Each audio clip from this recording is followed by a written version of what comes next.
C'est le terme. 24 victoires consécutives, 24 victoires pour le Heat, Nicolas, c'est n'importe quoi. Le Heat est en train de faire trembler toute la NBA. Bon, au final, il y a quand même 6 joueurs qui terminent à 10 points ou plus. Donc ça, c'est en général preuve d'un bon gros collectif, dont LeBron James, 25 points, 12 rebonds, 10 passes décisives. Vous avez compris que c'est donc un... Triple-double. Voilà, c'est un triple-double, Enfin, un énième triple-double pour Pour LeBron. LeBron James, c'est rien. C'est un de plus. Alors vous parliez de Batum et de Portland, il me semble que vous avez très envie de parler d'un des coéquipiers du français, un petit nouveau dans la ligue. Ouais, il s'appelle Damian Lillard, il a 22 ans, vous ne le connaissez peut-être pas, c'est normal, il vient d'arriver, c'est le meneur titulaire des Blazers et il est déjà grandissime favori pour le titre de Rookie of the Year, c'est-à-dire le meilleur débutant de l'année, alors que nous sommes qu'en décembre, je sais ça fait un peu précoce et pourtant... Pour parler chiffres, Damian Lillard en 22 matchs cette saison, c'est 19 points, un peu plus de 6 passes décisives et 3 rebonds par match. Mais surtout, il s'est imposé comme l'un des patrons de cette équipe avec LaMarcus Aldridge et Nicolas Batum. Cette nuit, par exemple, il a inscrit 29 points. C'est le seul rookie cette année à avoir inscrit autant de points.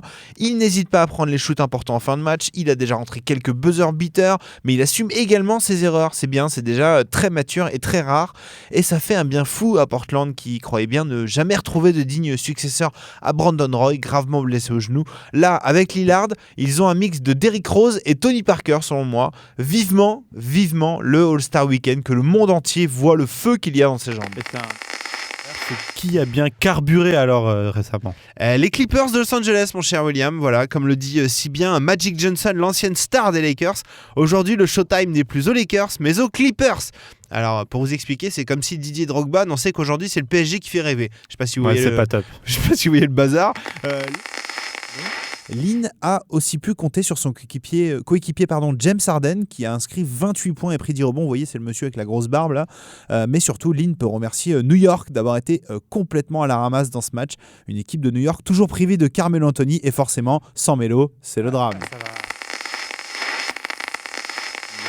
Enfin, ce même mardi soir, donc ce sera le 2 avril, les Lakers de Los Angeles disputeront un match ultra capital à domicile face à Dallas, on en parlait tout à l'heure, pour aller chercher un ticket pour les playoffs. Cette semaine, je vais vous anticiper, Nicolas. Oui, je vais me coucher tard toute la semaine. Et oui, vous allez avoir des yeux de panda. Oui.